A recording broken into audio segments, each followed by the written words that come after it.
가치 경영은 더욱 빛을 발할 것입니다.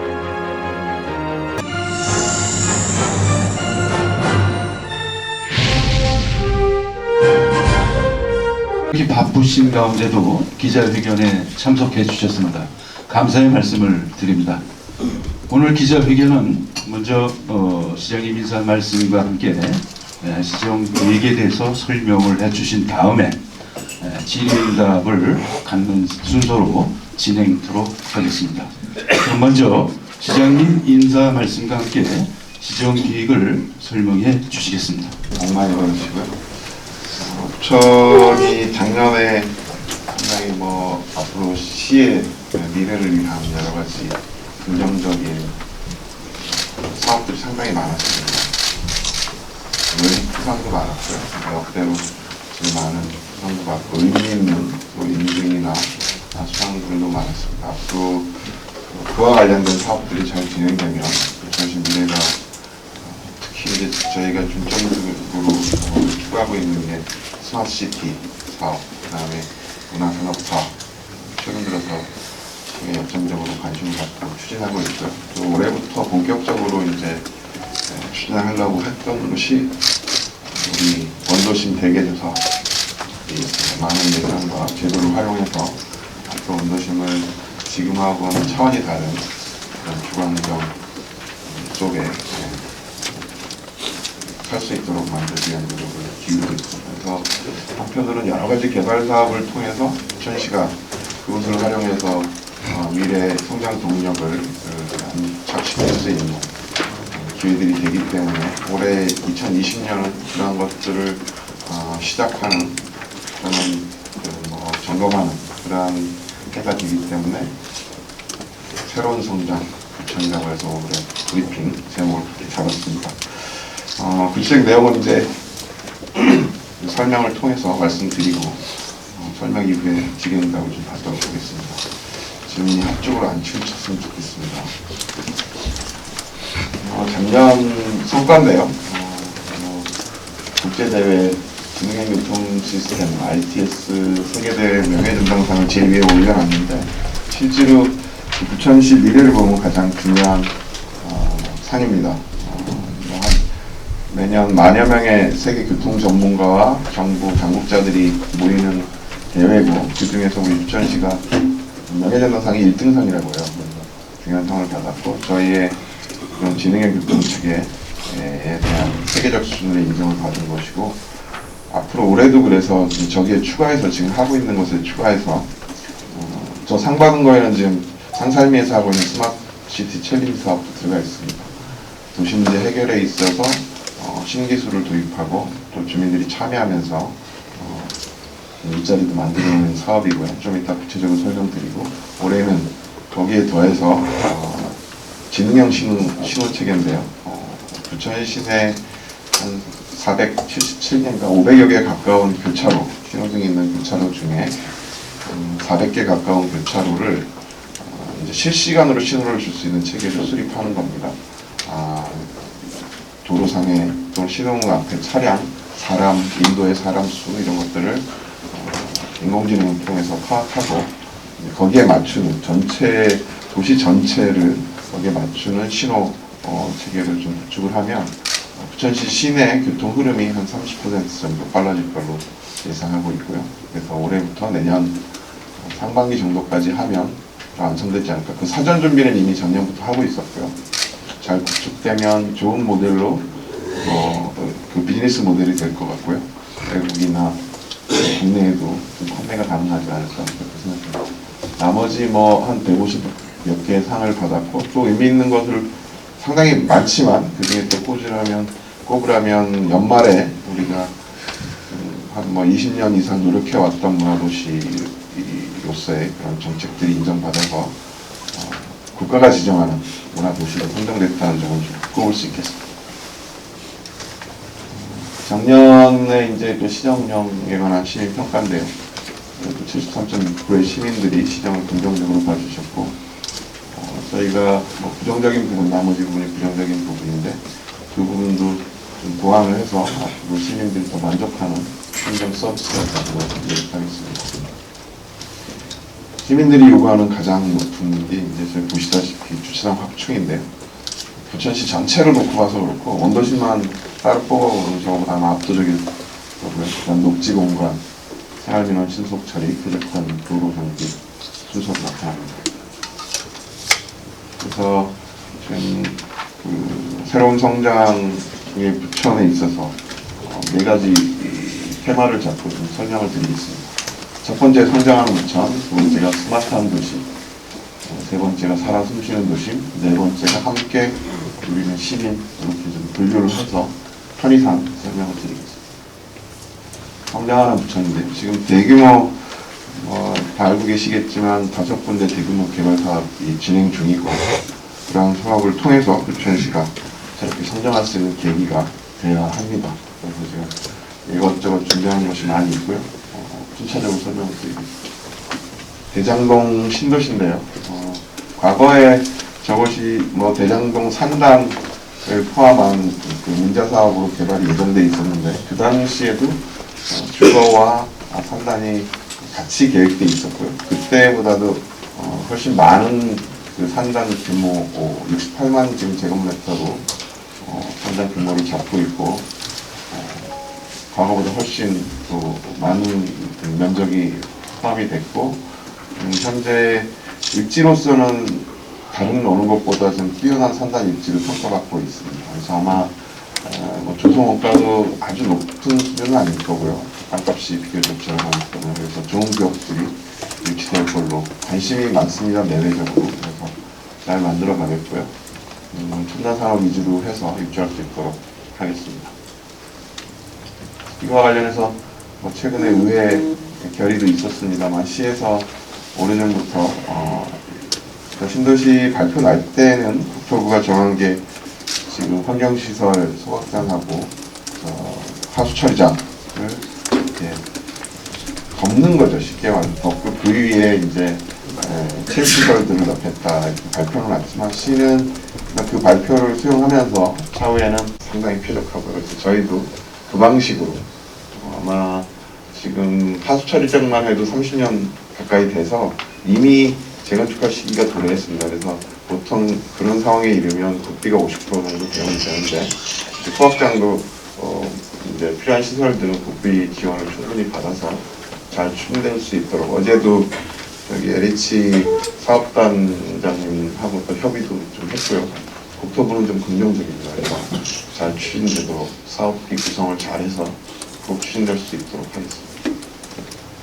종합운동장 이런 개발인데요. 최근 들어서 GTX B 노선이 종합운동장을 경유한 걸로 확정 발표가 됐고 기존의 전철이 2개 노선이 지나고 있어서 3개의 전철 노선 그 다음에 SBRT 시범사업으로도 선정이 돼서 대한민국에서도 교통이 그런 특히 철도 부분에서는 압도적으로 우수하고 공항도 가깝고 해서 제가 볼 때 상당히 여기 이미 외부 기업들도 몇 곳이 괜찮은 기업들이 문의도 해오고 있고 그렇습니다. 첨단 특화산업 중심으로 해서 특히 연구개발 사업에서 고부 가치를 낼 수 있는 시설들을 유치하도록 노력하겠습니다. 영상문화산업단지인데요. 그제 의회에서 부결되긴 했지만 지금 저희가 GS 컨소시엄과 협상한 내용에 따르면 세계적인 콘텐츠 산업의 허브가 될 가능성이 충분합니다. 그리고 정부에서도 지난번에 우리 문체부 장관님께서 오셔서 박영민 장관님이 부천시를 실감형 콘텐츠의 메카로 만들겠다. 부천시의 그런 미래 설계와 이 산업과 관련된 설계와 정부의 방침이 아주 일치하고 있고요. 아마 실감형 콘텐츠 산업이 가장 잘 발달할 것이 부천, 보면 이제 상암 DMC 쪽 같은데요. 두 곳이 정책적 수혜를 입지 않을까. 그리고 정부에서 발표한 거에 보면 2022년도까지 그런 실감형 콘텐츠, AR, 그 중에서 AR, VR 산업에 1조 원 정도 투자하겠다고 했는데 저희가 그 정책적 시혜를 입을 수 있도록 열심히 노력하고요. 앞으로 제가 볼 때 이 이상의 산업이 없습니다. 부천 흑마 산업 외에는 다른 물론 이제 고부가치 산업이 들어올 수는 있겠지만 쉽지 않은 것입니다. 조성원가 어느 분이 말씀하시는데 압도적으로 조성 원가가 높은 것이라 대장동은 평당 200만 원 이하인데 이곳은 평당 2천만 원 정도 합니다. 조성 원가로 따지면 뭐 다 대장동으로 첨단 산업들이 갈 가능성이 높고 이것은 이렇게 콘텐츠 산업이 들어와야 성공할 수 있는 지역이 아닐까 이렇게 생각하고요. 지금까지 협상 결과를 보면 상당히 성공적이고 세계적인 콘텐츠 기업 그리고 정부에서 추진하는 그런 미래 콘텐츠 산업 육성 방향과도 완전히 일치하는 산업들이 똑같이 들어있습니다. 그래서 잘 만들어가면 저는 미래 먹거리가 아주 훌륭하게 만들어지지 않을까. 그리고 특히 중요한 것이 콘텐츠 산업은 청년층이 취업 비율이 한 65% 정도 됩니다. 활기 넘치는 청년들이 좋은 일자리가 많이 만들어질 거로 기대하고 있습니다.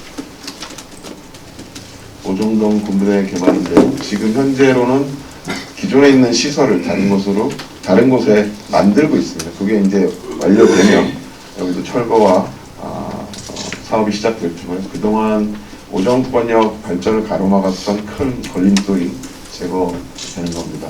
그래서 이런 그 오정동 군부대 개발에 있어서도 주변 원도심이 혜택을 볼 수 있는 방법들을 찾아서 사업을 진행하고 있습니다. 역곡 공공주택 사업인데요. 주택들은 상당히 입지가 훌륭하다고 분석되고 있고 저곳에도 기업이 들어올 자정용지가 마련이 됩니다. 지금 뭐 기업 클러스터를 만들기 위해서 이것저것 만나고 있고 좋은 기업들이 클러스터를 구성해서 입점하지 않을까 이렇게 기대하고 있습니다. 그리고 이런 개발 사업뿐만 아니라 지금 이제 우리 특히 문화산업과 콘텐츠 산업과 관련해서도 보면 상동 호수공원과 영상문화단지가 또 매칭이 될 것 같고요.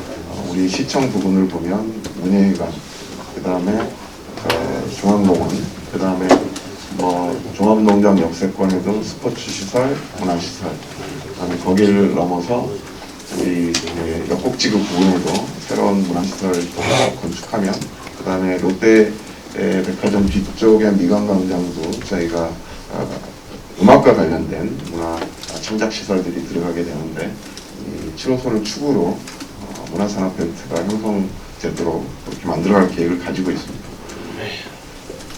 한편으로 시에서 공원과 녹지를 늘리기 위한 특히 이번 그 대규모 개발 사업들과 함께 그런 작업들을 해나가는데요. 그 과정에서 이런 중요한 그 대규모 공원 녹지 축들이 서로 연결돼서 활용될 수 있도록 저 부천시를 삥 둘러서 그렇게 할 수 있는 계략적인 얼개도 지금 그려놨습니다. 장기적으로는 시민들이 그렇게 공원을 통한 뭐 휴식을 할 수 있는 그런 벨트를 구성할까 계획 중입니다. 늘 많이 얘기지만 4차 산업 중심의 미래 말만으로는 할 수 없고요. 지금 시가 죄송합니다.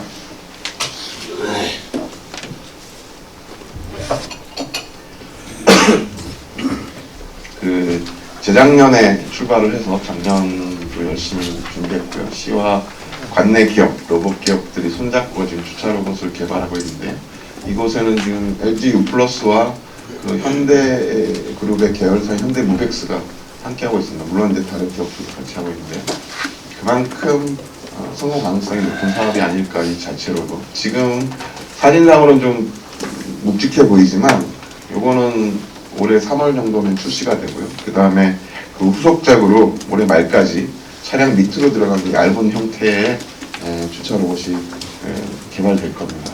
그렇게 되면 상당히 신산업으로서 성공적으로 될 거고요. 그 밖에도 이제 스마트폰 실증 사업이나 사물 인터넷 개발 지원, 그 다음에 시가 추진하고 있는 스마트 시티와 관련된 여러 산업들이 앞으로 관내 기업 또는 관내로 유치될 기업들과 손잡고 많이 펼쳐지고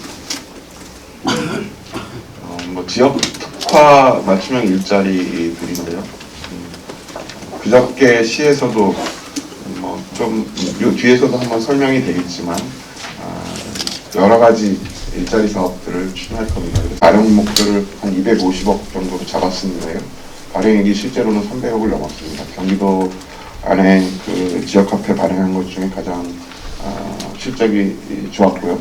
올해 400억 원 가량 규모로 잡았는데 아마 그거를 초과하지 않을까 이렇게 생각하고 있고, 실질적으로 효과도 좋습니다. 대부분이 전통시장이나 그런 작은 그 소매업소에서 사용이 됐고, 또 뭐 앞으로 좀 활용도를 좀 높이기 위해서 사용될 수 있는 것을 좀 넓혀갈까 이렇게 생각 중에 있습니다.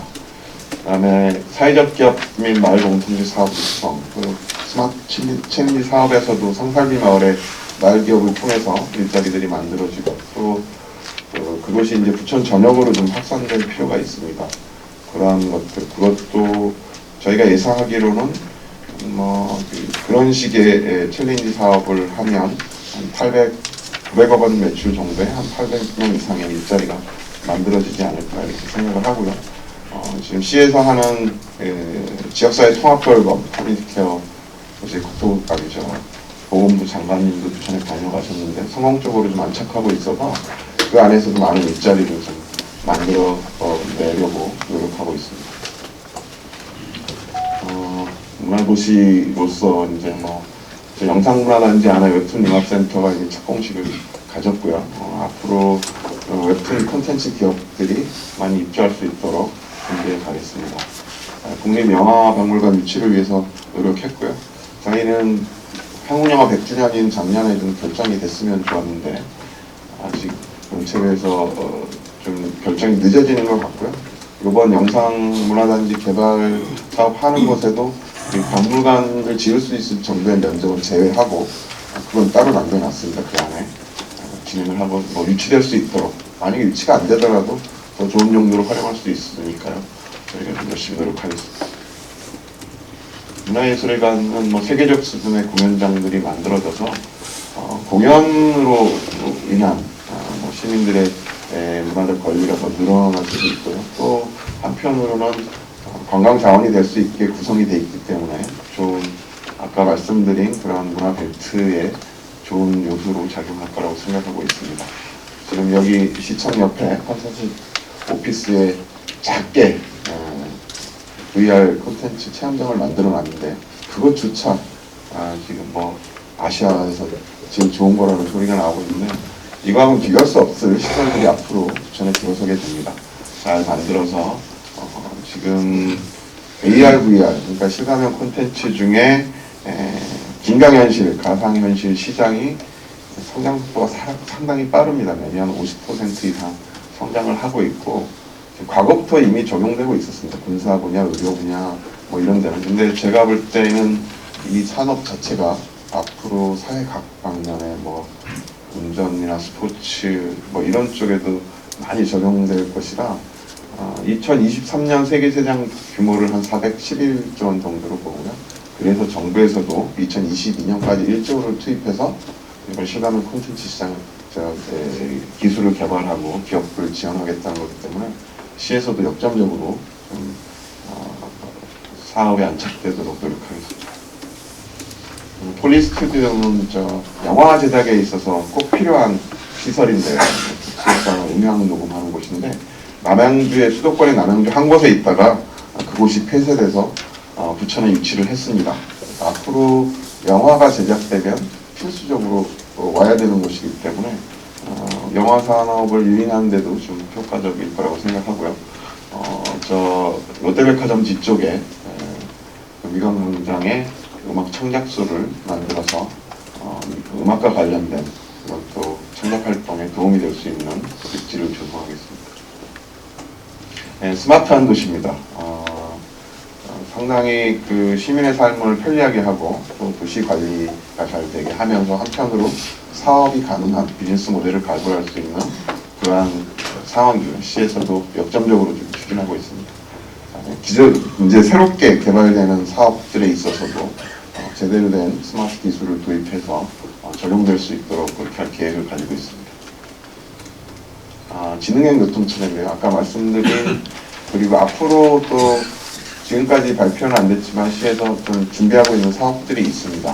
그런 사업들이 전부 지능형으로, 이제는 인공지능을 통해서 빅데이터를 활용하는 그러한 형태의 교통체계이기 때문에 아까 말씀드린 그런 실시간 지능형 신호 체계도 도시 전체, 그러니까 도시 일부분을 하는 건 실험적으로 하는 건 있었는데 도시 전체를 이렇게 사업을 하는 경우는 세계에서는 처음이라고 합니다. 그래서 잘 만들면 아주 우수한 산업 자원이 되지 않을까 이렇게 생각을 하고 있습니다. 이 스마트 챌린지 사업이 최근 들어서 뭐 중앙 언론들 관심이 상당히 많아서 기사가 좀 몇 가지 나오고 있던데요. 그리고 뭐 국토부에서도 관심이 많고 경기도에서도 그리고 다른 지자체에서도 많이 다녀봤습니다. 그리고 외국에서도 최근 인도네시아에서 뭐 설명해달라는 요청도 있었고요. 기본적으로는 그런 것입니다. 저 뭐 청년 문제를 해결한 청년주택 LH가 손잡고 있고 태양광 사업이나 뭐 이런 것들도 있지만 주차장 문제 해결에 있어서 가장 중심적인 그런 정책입니다. 간단하게 설명드리면 원도 시민이 주차장이 부족한데 특히 이제 야간에 차를 대회해야 되는데 차량 운행이 대부분 금지되기 때문에 주차장이 부족한 주차장을 여기선 좀 떨어졌지만 야간에 많이 비는 저기 테크노파크 같은 경우 한 2,800대가 빕니다. 그리고 상살미만에서 좀 떨어졌지만 우리 실내 체육관 같은 경우도 몇백 대가 비고 이런 것들을 활용합니다. 빈 주차장을 주민들의 차를 그쪽에 대고 모자란 주차장을 활용을 하고 거기서부터 주민들이 이동할 수단을 제공하는 사업입니다. 이게 뭐 말로는 간단한데 그것도 주차장 활용 시간들 이런 게 다 데이터화 돼야 되고 또 이 사업을 하는 데 있어서 그러니까 빅데이터를 활용하는 인공지능 기능 그다음에 이 투명성을 위한 블록체인 기술 뭐 이런 게 다 들어가고요. 그 과정에 이 사업을 마을 주민들이 참여해서 마을 기업을 만들어서 일자리를 만들고 최근에는 폐지 죽는 어르신들이 하루에 2,000원 번다 하시더라고요. 근데 시급 10,000원입니다. 그분들이 여기 참여해서 일자리가 확보되면 하루에 8시간 8만원 버시는 거죠. 그런 일자리들이 좀 만들어지고 있고요. 지금 계속 추가되고 있습니다. 그래서 이제 그런 이동수단들이 젊은 사람들은 뭐 전동 킥보드나 이런 걸 활용할 수도 있고 전기 자동차를 통해서 셔틀처럼 운행도 하고 대리 주차도 해줍니다. 또 마을 같은 경우에는 낮에는 주차장이 비니까 그 주변의 주차 수요를 그쪽으로 유도해서 주차장을 최대한 활용하는 겁니다. 단순한 것 같지만 그런 데이터에 대한 시간별 관리나 주차장 안내 이제 이런 것들이 다 이루어져요. 하다못해 전동 킥보드가 위치가 어딘지도 확인해야 되고 뭐 이런 것들이 다 필요하거든요. 그래서 정부에서도 상당히 훌륭한 사업으로 좀 보고 있고요. 여기에 지금 이 스마트 챌린지 사업에서 추가적으로 원래는 이걸로 해서 이제 본 사업을 지금 6곳이 전국에 6곳이 하고 있는데 본 사업을 어디가 갈 것인가 결정이 돼야 되는데 최근 들어서 신사업을 하나씩 추가하라 해서 저희도 다른 사업을 추가해서 계획을 2월 달에 좀 발표를 해서 그걸 포함한 본 사업 진행 여부가 결정이 되고요. 아마 한 300억 정도의 사업이 되지 않을까 이렇게 생각을 하고 있습니다. 이게 부천 전역에 확산되면 주민들 주차 문제도 해결되고 많은 일자리도 만들어지고 그렇지 않을까 기대를 하고요. 특히 우리 주차 문제 같은 경우에 주민들이 아까 요구도 뭐 압도적으로 주차장 문제 해결을 들고 있지만 지금 부천시가 주차장 구비율이 한 95% 정도 됩니다. 원도시는 뭐 100%, 신도시 아파트 쪽은 한 100% 넘는 것도 있긴 한데 원도시 같은 경우 어떤 곳은 9%, 18% 동네별로 이런 것들도 있고 대부분이 50% 내외입니다. 심각한 수준이고 지금 같은 차량 대수가 유지되면 되고 부천시가 1년에 평균적으로 한 300억 순수 주차장 조성 비용으로 한 300억 정도 쓰는데요. 그걸 가지고 주차하는데 모든 사람이 불편이 없으려면 204% 정도 주차장이 있어야 된답니다. 네, 그렇게 해서 300억씩 써서 204%를 만들려면 1200년이 걸린다고 합니다. 그러니까 이런 방법들, 주차장을 더 싸게 많이 짓고 더 효과적인 곳을 짓고 그 다음에 주차장을 이렇게 공유하고 최대한 활용하고 아까 주차로봇 같은 경우도 주차 효율을 한 40% 정도 그러니까 100대 되는 곳에 140대 될 수 있게 만드는 겁니다. 효율을 높이는 방법을 써야 이런 문제가 좀 빨리 해결되리라고 생각하고 저희가 다른 곳에서 하지 않는 주차장 사업들을 한 5가지 정도 하고 있습니다. 이것도 그 중에 하나고요. 민간 분설 주차장 이제 정보를 저희가 데이터해서 전국에서 지금 이런 데이터 주차장 데이터 DB화하는 거하고 활용은 부천시가 가장 잘하고 있다고 평가를 받고 있습니다. 아까 말씀드린 주차 로봇인데요. 저렇게 차량 간의 간격이나 뭐 회전 반경들이 줄어들기 때문에 공간 효율을 한 40% 정도 높일 수 있다고 합니다.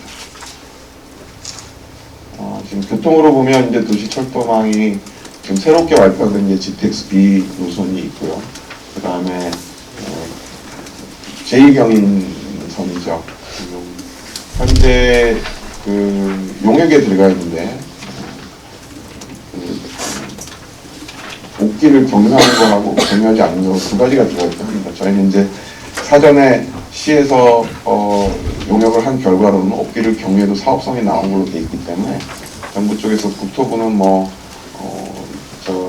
사업성이 나오면 옥길 경유하는 쪽으로 좀 바꿨고요. 사업 결과에 따라서 옥길 경유한 제2경인선이 제가 보기에는 추진될 가능성이 높습니다. 그렇게 되면 지금 3중, 동서로 3중, 또 세로로 이렇게 전철망이 구성된 거에다 GTX-B가 추가되는 거고, 그 다음에 GTX-D도 지금 부천 부근으로 아직 확정은 안 됐지만 추진될 가능성이 있어서 GTX-D 노선 유치하는 데도 좀 노력하고 있습니다. 살아 숨쉬는 부천인데요. 우리 사람들이 다니는 길, 또 뭐 공원, 이런 좀 편안하게 지금보다 안전하게 살 수 있는 그런 여건들을 조성하는 사업입니다. 상당히 제가 홍보를 많이 했는데 아직도 좀 완전히 주변에서 다 이해되지 못하는 부분이긴 한데요. 이것도 상당히 호평받고 있는 사업입니다. 지금 소규모 가로주택 장비 사업 10,000제곱미터 이하인데요. 지금 법에 따르면 원도심 한 블럭입니다. 한 블럭이 보통 5,500제곱미터 내외인데 두 블럭은 10,000제곱미터가 넘고요. 중간에 도로 부분도 있고요. 지금 한 블럭이 되고 있는데 이렇게 한 블럭이 소위 말하는 이제 재건축이죠. 조합을 구성해서 하는 곳에 저희가 땅을 사지 않고 지하 한 층을 주차장을 넣는 겁니다. 어떤 효과가 있냐면 지금 부천시에서 차 한 대 주차하는 주차장 한 면 만드는데 평균 1억 2천만 원 정도 듭니다. 땅값이 비싸서. 비싼 데는 더 들고 땅값 싼 곳은 좀 덜 드는데요. 그런데 이런 방식으로 하게 되면 평균 한 5천만 원 내외 정도입니다. 그러니까 같은 예산으로 주차장을 2배 이상 지을 수 있는 정책이고요. 또 하나 몇 가지 좋은 점이 여기서 나오는 주차장 수입을 여기 조합원들한테 돌려드립니다. 보통 80대에서 120대 정도 될 수가 있는데 로봇 주차를 하게 되면 이제 40%가 더 되는 거고요. 그런 수입을 이 주민들한테 원래 이 동네에서 거주자 우선이나 주차장 사용하시는 분들이 내는 주차장 사용료가 있습니다. 3만 원에서 5만 원 정도 국지에 따라 다른데 그걸 그냥 여기다가 내면 이 주민들이 1년에 한 3, 4천만 원 정도 가져갈 수 있고요. 그 다음에 시가 아토즈 사업으로 이 사업 시작 때부터 중국 때까지 사업 기간이 짧아서 주민 만족도도 높고 한 곳을 이렇게 만들면 그 주변을 둘러싼 8개 블럭에 저희가 시뮬레이션 해보면 주차 문제가 다 해결이 됩니다. 그러니까 안전한 보행로도 만들 수 있고 도로 차량 운행도 원활하게 할 수 있는 그런 효과가 있어서 정부 국토부에서도 지금 이 사업을 지금 저희의 1호 사업을 도시재생 인정사업 이게 도시재생 사업은 아닌 거거든요. 일부만 하기 때문에 도시 전략도 재생 전략도 새로 수립하는 것도 아니고 요건에 안 맞지만 그 도시재생 사업에 대해서 지원해 주겠다고 해서 지금 홍보시 지원 받기로 지금 결정이 이미 됐고요. 앞으로 저희가 소규모 가로주택 정비 사업이 경기도 전체에 진행되는 거에 한 70%가 부천에 진행되고 있습니다. 앞으로 적극적으로 이 사업을 진행하면 그리고 또 주차장이 조성되는 것도 이런 주차장이 필요한 외곽이 아니라 이 가장 필요한 곳에 효과적으로 들어갑니다. 이게 예산이 있어도 들어갈 수 없는 것이거든요. 그 한 블럭을 다 수용하고 이렇게 저희가 주차장을 만들 수 없기 때문에 그래서 가장 필요한 효과적인 것을 유치할 수 있어서 여러 가지로 장점이 많습니다. 그래서 적극적으로 좀 추진해 나갈 생각이고요. 지금 도시재생 사업도 적극적으로 추진해서 지금 추진되고 있는 소사근린형, 원미근린형, 작년에 이제 신곡본동의 일반 근린형으로 이제 추가가 됐는데요. 거기에는 새로운 형태입니다. 커뮤니케어형 재생사업이라고 해서 커뮤니케어 센터가 만들어지고요. 앞으로 지금 진행 중인 것도 마찬가지지만 우리 시에서는 그런 뭐 경제 기반형이 따로 별도로 있지만 이런 모든 형태를 경제 기반형으로 일자리가 만들어지는, 지금은 재생사업 하고 나면 뭐 도로나 기반시설들이 좋아지긴 하는데 마을 해설사 분들 활동하는 거 외에 특별한 일자리가 잘 만들어지지 않고 있습니다. 근데 앞으로는 제 특성에 맞게 좀 커뮤니티와 결합된 그런 일자리, 거기다 플러스 아까 스마트시티 챌린지 사업을 보셨겠지만 그런 것과 결합된 일자리들이 좀 만들어지는 모두를 경제 기반으로 만들 그런 계획을 가지고 있습니다. 앞으로도 좀 원도심은 주로 신곡운동처럼 커뮤니케어 센터가 들어가는 그런 형태로 좀 만들어 공모 사업을 해나갈 생각을 가지고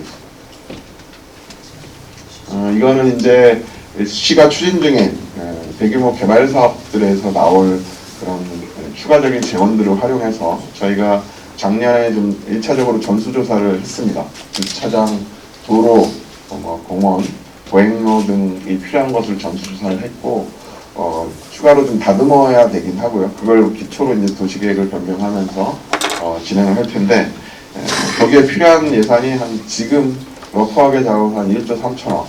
근데 지금 아직 추가 정리는 아닌데 지금 진행 중인 사업이 일부가 좀 포함되어 있더라고요. 그래서 그런 것들 가려내고 좀 추가하면 단계를 나눠서 대대적으로 원도심을 좀 개조할 계획을 가지고 있습니다.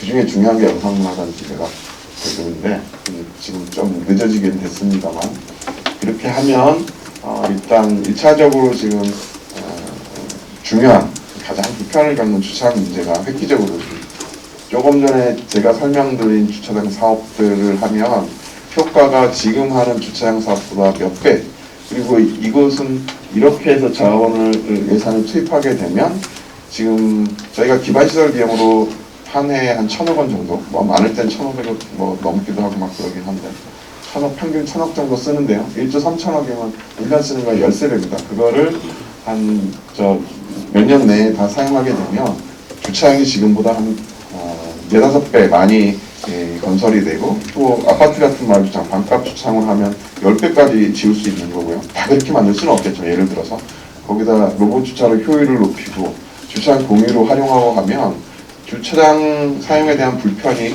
정말 몇십 배 빠르게 해소될 수 있다고 저희는 기대하고 있습니다. 그리고 더불어서 좀 설명드리고 싶은 게, 여기 자료에는 없습니다만 도시공사가 2019년도에 동네 관리소라고 해서 원도심에 그 노후주택들이 필요로 하는 수리를 간이한 수리죠. 대규모 수리는 아니고 뭐 전등 전선을 교체한다든가 화장실 변기를 교체한다든가 이런 또 공구를 빌려주는 이런 사업을 하는데 성과가 상당히 좋았습니다. 그래서 올해 이제 좀 더 많이 확대를 할 계획을 가지고 있고요. 장기적으로는 이런 대규모 주변경 개선 사업과 더불어서 동네 관리소를 원도심 전체 아파트 관리소처럼 그렇게 운영할 계획을 가지고 있습니다. 그러면 원도심에 사시더라도 크게 불편을 느끼지 않는 수준까지 끌어올릴 계획을 가지고 있습니다. 미세먼지 문제인데요. 이게 뭐 중국 과학원하고 지금 협력을 통해서 미세먼지 연구를 지속적으로 하고 있고 몇 가지 기술들을 지금 실험하는 단계에 있습니다. 올해 중에는 좀 그런 것들이 실전 배치될 가능성이 있습니다. 지속적으로 끊임없이 JC에서 미세먼지 해결을 위한 노력들을 해나가겠습니다. 그 중에 하나인데요. 과학적 미세먼지 통합관리 시스템을 좀 구축을 하고요. 그 다음에 지금 하고 있는 스마트 미세먼지 클린 특화단지 조성이 본격적으로 올해 여러 가지 사업들이 추진이 됩니다. 공원 및 녹지 공간 조성도 저희 여러 개발 사업 중에 중심적으로 지금 관심을 갖고 추진하는 게 공원 부분입니다. 공원 녹지 부분. 그래서 장기적으로는 지금 현재가 아주 열악한 부천시가 1인당 4.17제곱미터인데 장기적으로는 6제곱미터 이상의 녹지 공간이 확보될 수 있도록 이렇게 노력할 생각이고요. 특히 역북지구 같은 경우도 사업이 좀 빠르게 진행될 텐데 그곳에도 70%가량의 공원 녹지가 조성이 되고요. 작년 말에 전기 밀집형 공원 관련해서 저희가 저걸 해결하지 못하고 풀어야 될 상황이었는데 다행히 뭐 1,000억 원 이상, 조성 비용까지 하면 2,000억 원 넘을 수도 있는데 그것을 살릴 수 있는 기회가 있었습니다. 국토부와 협의를 통해서 바꿔 말하면 그 정도 예산을 우리가 절약하고 공짜로 공원을 만드는 분입니다. 원래는 못할 걸 열심히 잘 챙겨서 지금 가능하게 되고 앞으로 그런 사업들, 공원을 늘리는 사업들 좀 그리고 훼손된 녹지나 이것도 최대한 좀 복원을 해서 국민들이 녹지 공간을 많이 누릴 수 있도록 그렇게 가겠습니다. 그 다음에 이제 뭐 환경 문제, 대기 문제와 관련해서도 전기버스 작년에 일부가 도입이 됐고요. 지속적으로 좀 늘려갈 생각이고 전기 자동차나 또는 지금 수소충전소가 올해 안에 이제 만들어질 텐데요. 수소차 보급에도 미세먼지에 가장 효과적인 건 전기차보다는 수소차입니다. 수소차는 미세먼지를 오히려 줄이고 다닙니다. 수소 연료를 쓰기 위해서는 아주 깨끗한 공기가 공급이 돼야 돼서 정화 장치가 매우 뛰어납니다. 그래서 수소버스 한 대 돌아다니면 저기 40대 분량의 그 미세먼지를 제거하는 효과가 있습니다. 승용차. 그래서 수소버스 수소차가 빨리 보급돼야 우리나라에서도 지금 수소차가 해외에서 하는 것보다 우리 기술이 좀 잘 만들어진 것 같아서 앞으로 좀 잘 보급이 될 가능성이 있습니다. 그 밖에 노후 경차 교체나 이런 작업들도 계속 해나가고 있습니다. 물길 조성을 위해서 지금 베르네천, 여월천, 생태, 하천도 복원하고요. 우리 상동 시민회관처럼 이 송내대로 반대편에도 비슷한 공사를 진행할까 계획을 잡고 있습니다.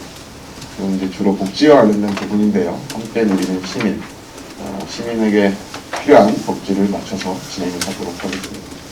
지역사회 통합돌봄 사업이 최종적으로는 이제 뭐 지금 현재는 대상자가 등급별로 등급이라고 표현하면 그렇고 좀 분류가 돼 있긴 합니다. 병원에 계신 분들이 사회적 입원이라고 합니다. 치료 필요가 없는데도 퇴원하셨을 때 돌볼 사람도 없고 좀 생활이 어렵기 때문에 퇴원을 미루시는 분들이 적극적으로 이제 퇴원을 통해서 지역사회에서 돌봄을 받을 수 있게 하는 사업. 그 다음에 이제 몸이 불편하신 분은 그분들대로 방문을요, 방문간호, 방문 양로 등이 이루어지고 다른 돌봄도 이루어지는 거고요. 지금 우리 부천시 노인 인구가 한 12만 명 가까이 됩니다. 그분들도 이제 앞으로 좀 케어 범위에 들어오고 우리 시에서는 지금 노인 분야 지역사회 통합돌봄 선도도시인데 올해에는 장애인 분야까지 좀 확대할 계획을 갖고 있습니다. 복지부에서도 같은 생각을 좀 갖고 있던데 노인, 장애인, 융합형 커뮤니티 케어를 좀 구성을 하는 것 같습니다. 저희도 기존에 사업을 시작할 때 이미 장애인도 같이 할 수 있는 그런 설계를 했었기 때문에 무난하게 같이 수행할 수 있지 않을까 이렇게 기대하고 있습니다. 어르신들 건강관리와 관련해서도 치매 통합관리 시스템이 구축이 되고요. 그다음에 거점 경로당 주치제도 좀 확대될 계획을 갖고 있습니다.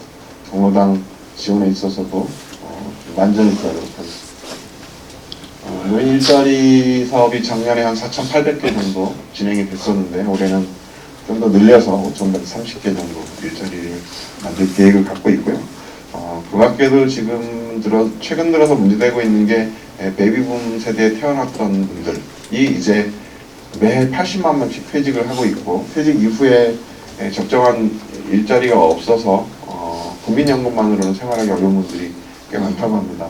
저희도 이제 그런 데 대한 지금은 65세 이상 노인들이 일자리고요. 그 부분 일자리도 좀 관심 갖고 만들어가야지 않나 그런 계획을 세워서 추진하도록 하겠습니다. 제로주택, 행복주택 공급 계획이고요. 실제로 지금 제가 그 시장 공약으로 1만 호를 공약으로 내걸었었는데 지금 작년에 추진된 거 지금 올해 추진될 게 이 정도인데요. 다 합쳐서 반 정도 했던가 이 정도 되는데 문제는 지금 대장동 신도시의 2만 가구 중에 35% 7,000세대가 청년주택입니다. 그렇기 때문에 제 공약은 불안이 발생될 것 같고요. 좀 잘 만들도록 또 청년들이 지금 저 사진의 오른쪽에 나오는 저곳이 청년들이 정말 얼마나 더 만족도가 세게 높았습니다. 제가 만나뵀는데 한 달에 6만 원만 내는 곳도 있습니다. 엄청 좋죠. 청년들 입장에서 보증금 이런 거 없이. 그다음에 뭐 조금 신혼부부나 이런 것들은 조금 더 넓은 이제 평형이라고 해야죠. 넓은 평형도 있고 부담이 확실히 적어서 정말 만족도가 청년들 만족도가 높습니다.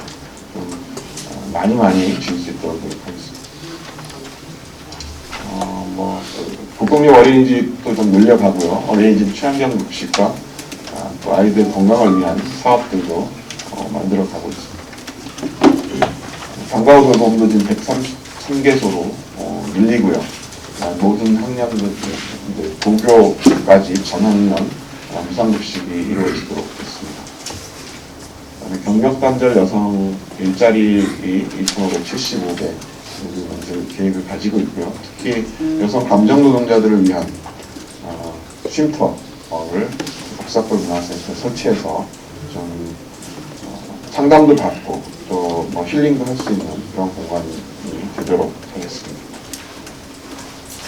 장애인 인권센터 설치 오늘 뭐 의회에서 좀 조례의 선정 문제도 있었지만 좀 장애인들 인권이 보장되고 장애인들 생활이 표제해지는 역할을 할 수 있도록 빨리 추진되도록 노력하겠습니다.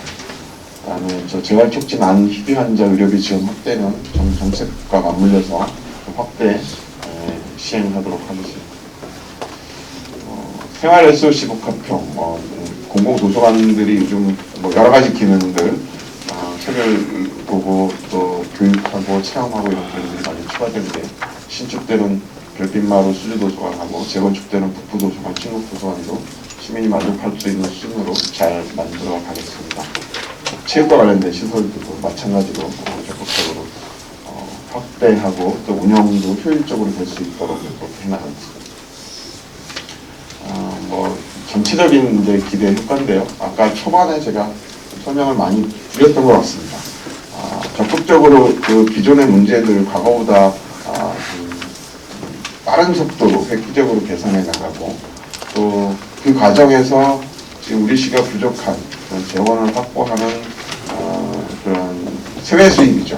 시가 직접 사업에 참여하고 도시공사가 직접 사업에 참여하는 우리 시가 우수하게 개발한 그런 도시 관리 기법들, 주차, 교통, 뭐 여러 가지가 많을 겁니다.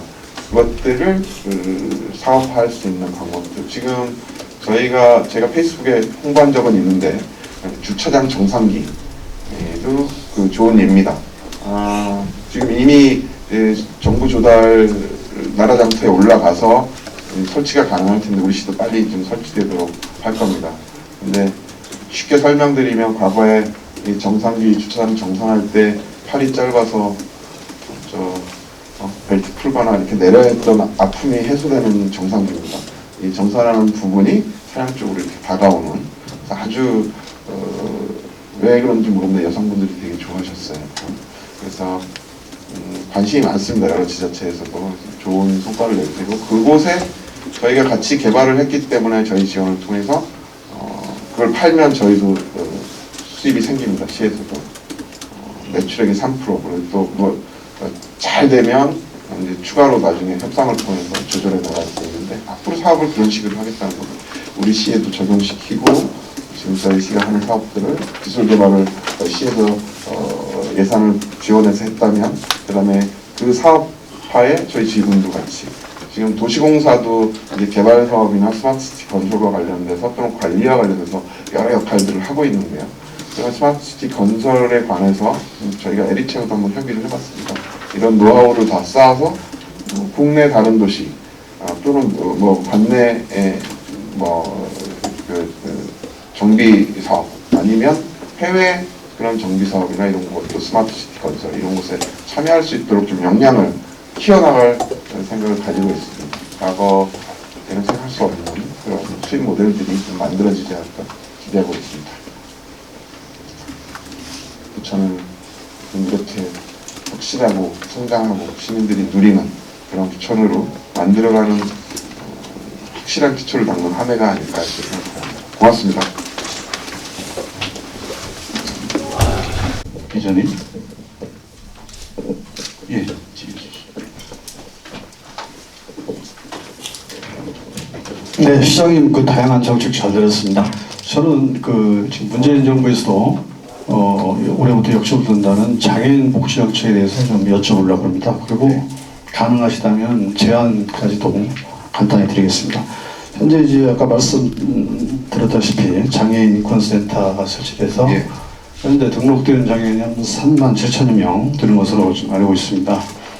근데 지금 최근에는 특히 그 장애인 중에서도 정신장애 분야에 대해서 사회적인 그 좀 병현상도 나타나고 있습니다. 뭐냐면 조현병이나 그 정신장애를 겪는 사람들이 주위에 자주 볼 수 있습니다. 그래서 이왕 정부에서도 정신장애인에 대해서 욕심 두신다고 그러니까 좀 한 발 앞서서 부천시에서 정신장애인에 대한 그 맞춤형 복지 정책 뭐 이런 것을 좀 준비했으면 하는 생각이고요. 또 주위에서 이제 사례를 보면 그 정신장애인들은 혼자서 생활을 하기 어렵습니다. 그래서 가족들은 일터로 나가고 혼자 지내기가 상당히 버거운데요. 그런 것들을 이제 주위에서 찾으려고 보면은 현재로서는 거의 없습니다. 그런 공공기관이나 단체들이. 부천에서는 다행히도 제가 한 군데를 찾았는데요. 거기도 들어가려면 뭐 1년 이상 기다려야 되고 상당히 좀 지체되고 어렵습니다. 들어가기가.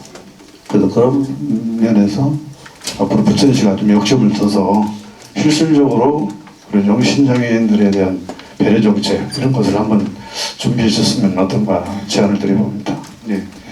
저희가 뭐 아까 설명드렸지만 커뮤니티케어에 있어서 이제 장애인 분야를 확대할 계획을 가지고 있고요. 인권센터뿐만 아니라 뭐 지금 제가 항상 우리 간부 회의할 때 강조하는 게 이제 사회적 약자들에 대한 배려를 상당히 강조하고 있는데 오늘 뭐 단편적인 정책이지만 수목 자연공원 앞쪽 그 식물원 있는 곳에 무장의길 장애인들이 아마 부천에 그런 게 없기 때문에 상당히 그 산을 이제 앞으로 휠체어 타시는 분들 달릴 수 있게 될 거고 정신병 분야를 특별히 많이 말씀하셨는데 화성이 그 사업을 하고 있습니다. 화성에서 컴퓨터케어를 장애인 그 정신장애인에 대한 부분을 지금 하고 있거든요. 제가 관심이 있어서 화성 시장님께 좀 자세히 여쭤본 적이 있어서 근데 사업이 상당히 어렵다고 합니다. 그러니까 정신병동을 그냥 있던 분들을 이 지역으로 다시 데리고 와서 이제 여러 사람이 필요한 케어를 좀 하고 있는데 좀 솔직히 시장이 좀 너무 어렵다. 예, 그러니까 다른 뭐 노인이나 또 다른 지체장애인이나 뭐 이런 부분들하고 확실히 다른 부분이 있고 품이 많이 든다고 했어요. 그래서 그런 부분 하지만 열심히 또 하고 있거든요. 그런 부분들을 보면서 저희는 이제 저희가 요번에 올해 이제 추가해서 커뮤니티 케어 하려는 부분은 정신 장애인 분야는 좀 빠져 있긴 한데 좀 화성시 잘된 사례를 가져오는 게 좋지 않을까 싶어서 좀 지난번에 우리 제주도에서 이제 커뮤니티 관련 회의가 있었는데 그 사적으로 좀 만나서 그런 얘기를 나눠서 관심 갖고 앞으로 좀 화성의 좋은 점만 좀 잘 받아보도록 하겠습니다. 네, 참고로 그 송내 쪽에 예. 공광이라는 민간단체에서 운영하는 게 한 곳이 있는데요. 아 예. 그 연간 한 3, 40만 원 정도 공광. 현장에 쌓여. 그래서 다양한 프로그램을 운영하는데 그런 데하고 네. 알겠습니다. 우리 강동열 국장님 아까 첫 번째로 손 드셨었어요. 마이크.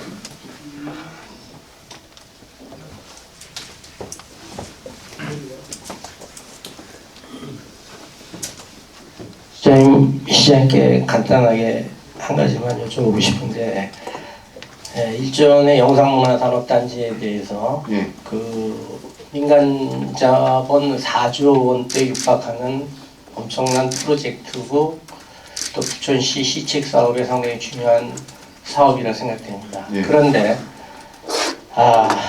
부천시 시의회에서 이거를 이제 부결시켰지 않습니까, 시장?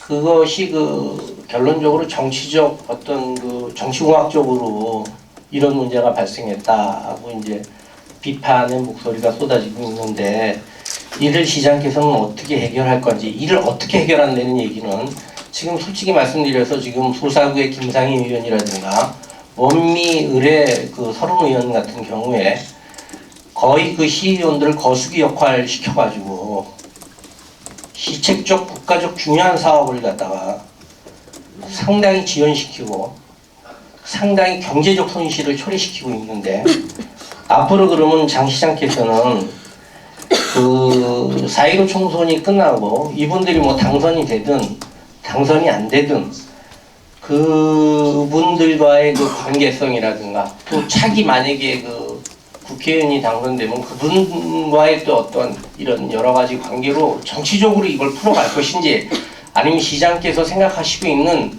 어떤 관점이 있고 빙점을 찍기 위해서 어떤 시책 사업에 중요한 점이 있는지에 대해서 한번 여쭤보고 싶습니다. 뭐 해결책에 대해서 설명드리지 못할 부분, 뭐 해결책만 봤을 때 지금 뭐 이 매각과 관련된 결정 과정이 지금 우리 국장님 말씀하신 것처럼 뭐 이상적인 방법으로 진행된 건 아닌 건 저도 알고요. 그다음에 사업의 필요성이나 또 뭐 시급성이나 또 이 다른 데 활용될 재원들에 대한 안타까운 시의원들도 대부분 다 공유하고 있습니다.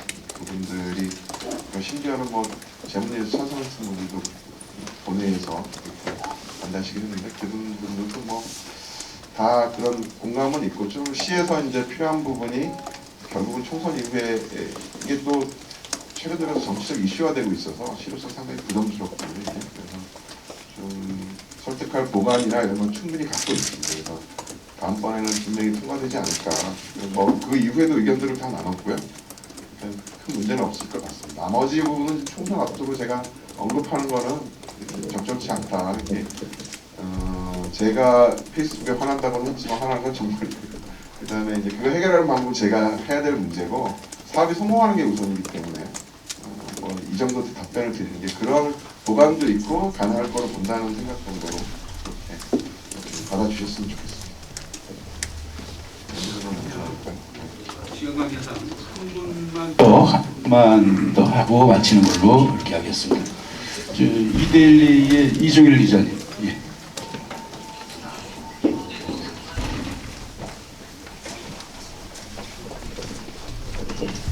(3월에) 주차로 출시하신다고 했는데요.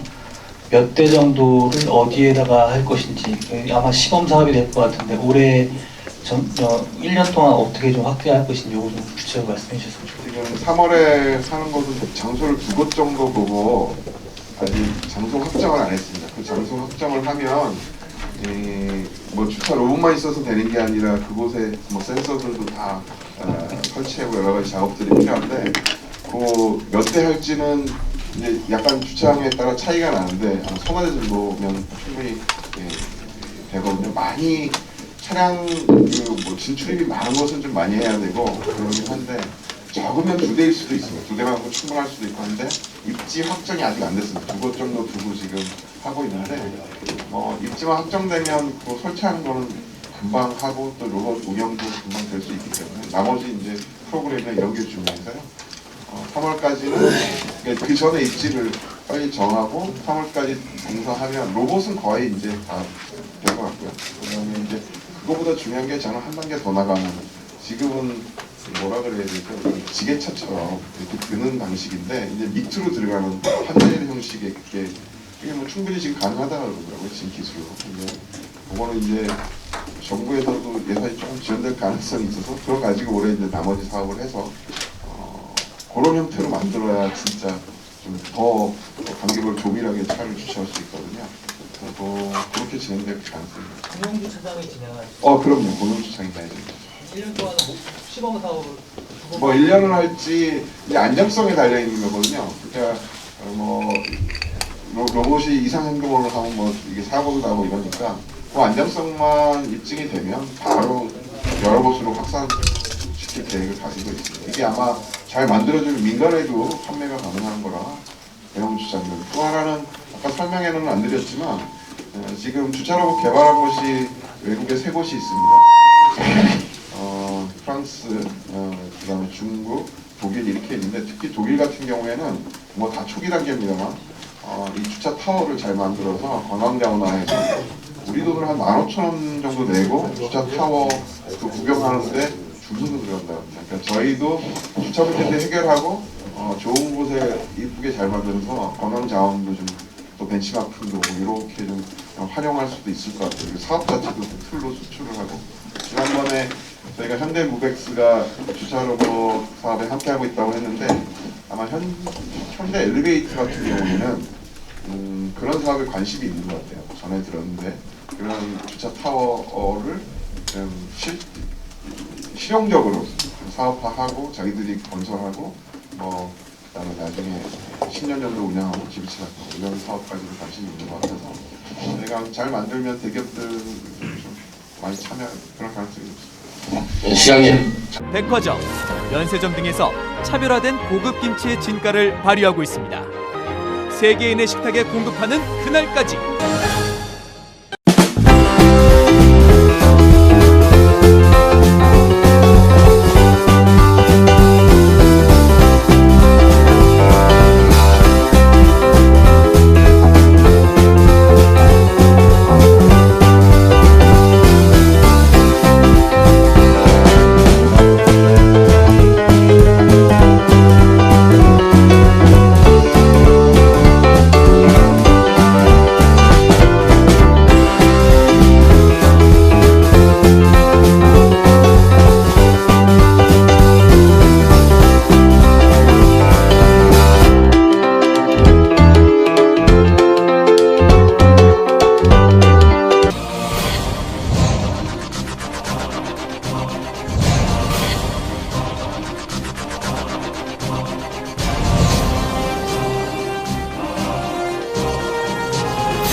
기술 혁신을 통한 완벽한 품질의 제품을 만들어내는 성신공업 주식회사.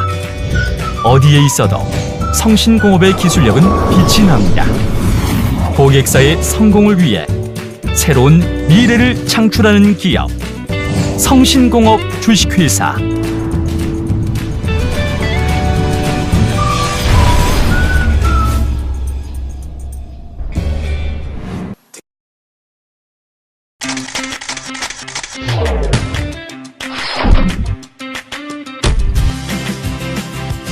연기나고 냄새나고 기름튀고 타기까지. 아직도 이런 불판을 사용하세요? 스팀 직화구이 불판 썬그릴이면 이러한 불편을 모두 해소할 수 있습니다. 아직도 한고기를 드신다고요? 생선을 구울 때 기름을 바르신다고요? 자체 기술력으로 제작한 스팀 직화구이 불판의 혁명 썬그릴은 타지 않고 연기 발생 없고 모든 요리가 가능한 만능 불판입니다. 본체에 물만 부으면 아무리 오랜 시간을 구워도 불판은 그대로. 타지 않고 연기 없고 기름튀고 냄새 걱정 없는 스팀 직화구이 만능 불판 썬그릴로 육질이 살아있는 부드러운 고기 맛을 즐기세요. 문의 및 구입처 032-516-2168. 그리고 생과일 주스는 물론 차별화된 눈꽃 빙수와 아이스크림을 자신있게 선보입니다. 고급 커피점의 베스코, 고급 브런치의 베스코, 최고의 고객 만족도 베스코. 실속 있는 가격으로 고객 감동을 실현하겠습니다. 상담 문의 010-5216-7284.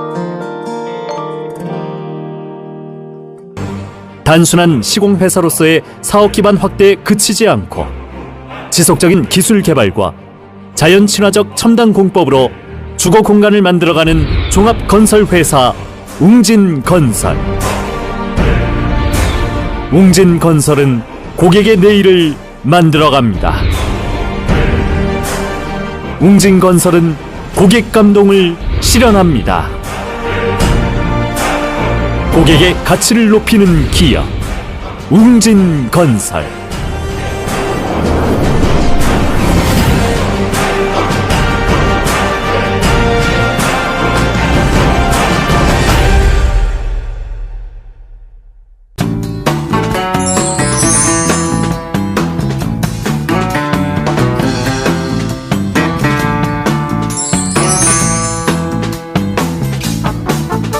저희 다단미용실은요, 최소의 시간으로 최대 연출을 빨리빨리 해드리니까요. 저희 다단미용실